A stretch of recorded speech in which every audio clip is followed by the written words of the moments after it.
आज हम एक छोटी सी कहानी ओशो की समझने जा रहे हैं। एक गांव में सुबह सूरज निकलता था और एक घुड़सवार आकर रुका गांव के बाहर, गांव के द्वार पर। द्वार पर बैठे हुए एक बूढ़े आदमी ने उससे पूछा कि मैं एक बात जानना चाहता हूँ, इस गांव के लोग कैसे हैं?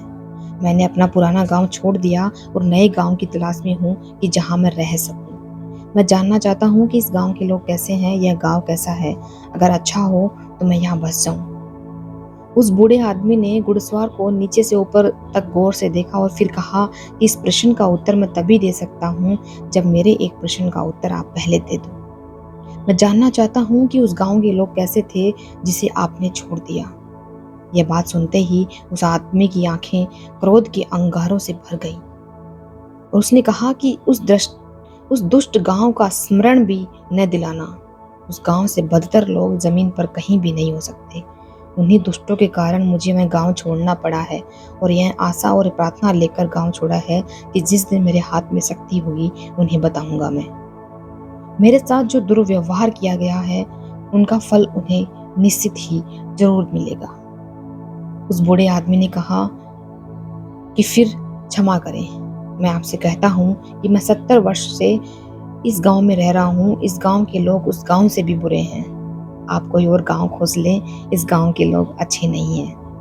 मैं घुड़सवार जा भी नहीं पाया था कि पीछे से एक बैलगाड़ी आकर रुकी और उसमें सवार आदमी ने पूछा कि बाबा, क्या मैं पूछ सकता हूँ कि इस गांव के लोग कैसे हैं? मैंने अपना गांव छोड़ दिया है। उस बूढ़े आदमी ने कहा, बड़े आश्चर्य और बड़े संयोग की बात है। अभी मैं इसका उत्तर दिया हूँ, लेकिन फिर मुझे पूछना पड़ेगा, तुम्हारे गांव के लोग कैसे थे जिसने तुम्हें छोड़ दिया? उस बैलगाड़ी के सवार की आंखें खुशी के आंसुओं से भर गई और उसने कहा, उनकी स्मृति भी मुझे आनंद से भर देती है।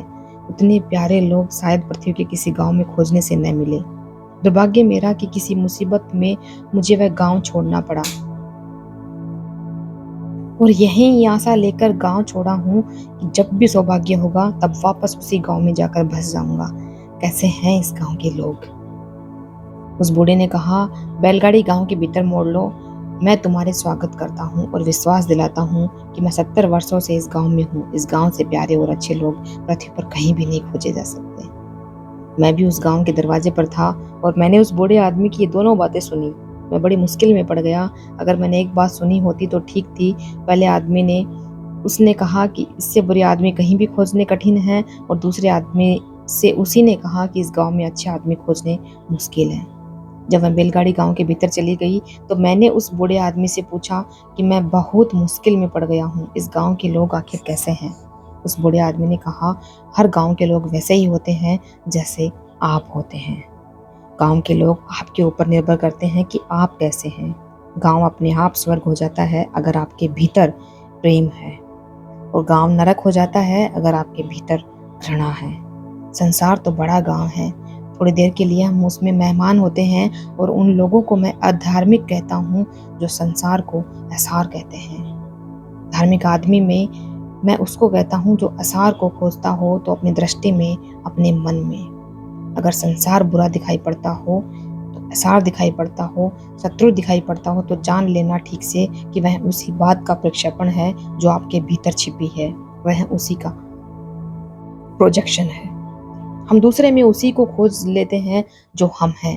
आप होंगे असार तो संसार असार हो जाता है। जिस दिन आप सार को उपलब्ध होंगे उस दिन इस जगत में कुछ भी असार नहीं रहेगा। मूलतः व्यक्ति है महत्वपूर्ण है। मूलतः हम भीतर जो है वह महत्वपूर्ण है, और सारा जगत भीतर जो है उसी रूप में दिखाई पड़ता है। असार चित्त को गलत देखने की दृष्टि को सारा जगत कांटों से भरा हुआ मालूम पड़ता है। इसलिए मैं न तो जीवन को असार कहने के पक्ष में हूँ और न संसार को। सारी जिम्मेवारी मेरे ऊपर है, मैं कैसे देखता हूँ इस सब पर निर्भर करता है। और इस बात पर इसलिए जोर देना चाहता हूँ कि संसार को आप नहीं बदल सकते, लेकिन अपने आप को आप बदल सकते हैं। संसार में आप भाग भी नहीं सकते हैं। जो संसार से भागने के ख्याल में होते हैं वे गलती में होंगे। जितना गृहस्थ संसार में रहता है उतना ही सन्यासी भी संसार में रहता है। कोई संसार के बाहर जा नहीं सकता। जीते जी संसार के बाहर जाने के उपाय नहीं है। गृहस्थ एक ढंग से रहता है, संसार में सन्यासी दूसरे ढंग से रहता है, लेकिन संसार के बाहर कोई नहीं जा सकता। रहने का ढंग बदल सकता है, देखने की दृष्टि बदल सकती है, लेकिन संसार से भागकर जाइएगा कहाँ। जहाँ भी आप पहुँचेंगे वहीं जो है वह संसार है। घर में भी संसार उतना ही है जितना आश्रम में है, और सफ़ेद वस्त्रों में भी संसार उतना ही है जितना गैरिक वस्त्रों में है। गहरवा वस्त्र पहन लेने से संसार कुछ कम नहीं हो जाता है। संसार